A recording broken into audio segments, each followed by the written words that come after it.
In the second quarter of 2025, several exotic currencies are projected to experience notable fluctuations influenced by global economic policies and regional developments. The Mexican peso, for instance, faces potential depreciation due to anticipated U.S. tariff implementations. Analysts from Barclays have identified the peso as particularly vulnerable, with projections of up to a 38% decline against the US dollar, contingent upon the severity and scope of the tariffs imposed. But here's the important news. We can only hope that Iraq will follow these same policies for any currency exchange opportunities. However, the IQD is transitioning to a central bank digital currency. We learn by watching how other countries revalue and exchange their currencies. In the Caribbean, the introduction of the Caribbean guilder is set to replace the Netherlands Antillean guilder at par, pegged to the US dollar. The official launch was yesterday on March 31, 2025, with a transition period extending until June 30, 2025, after which it will become the sole legal tender in Curaçao and Sint Maarten. Now, listen very carefully to the rules that will govern the currency exchange.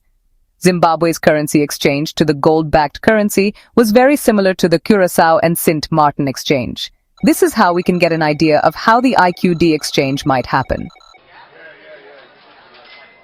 The transition from the Netherlands Antillean guilder to the Caribbean guilder in Curaçao and Sint Maarten is structured to ensure a smooth and organized process for all individuals and entities involved.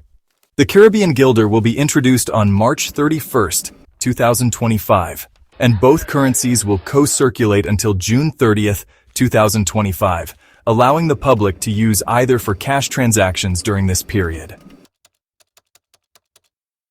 For individuals and businesses holding bank accounts, commercial banks will facilitate the exchange of ANG to XCG.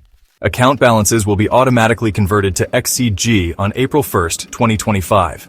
Cash deposits in ANG can be made at bank branches or ATMs until March 31, 2026. After that, such exchanges must be conducted directly with the Centrale Bank van Curaçao and Sint Maarten, or CBCS, until March 31, 2055.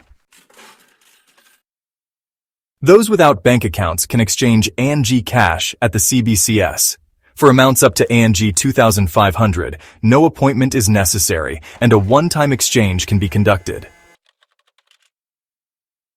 For sums exceeding 2,500 ANG, an online appointment is required, along with the completion of a source of funds, or SOF, form prior to the exchange.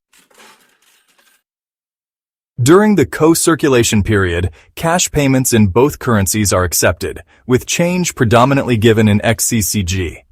After June 30, 2025, the ANG will cease to be legal tender for payments, but exchanges can still be made at commercial banks until March 31, 2026, and at the CBCS until March 31, 2055. It's important to note that the exchange rate between the ANG and XCG is set at 1-to-1, maintaining parity between the two currencies. Additionally, the XCG is pegged to the US dollar at a rate of $1 to 1.79 XCG, consistent with the previous peg of the ANG. The CBCS, or Central Bank, has implemented these measures to facilitate a seamless transition to the Caribbean guilder, ensuring the stability and continuity of financial transactions within Curaçao and Sint Maarten.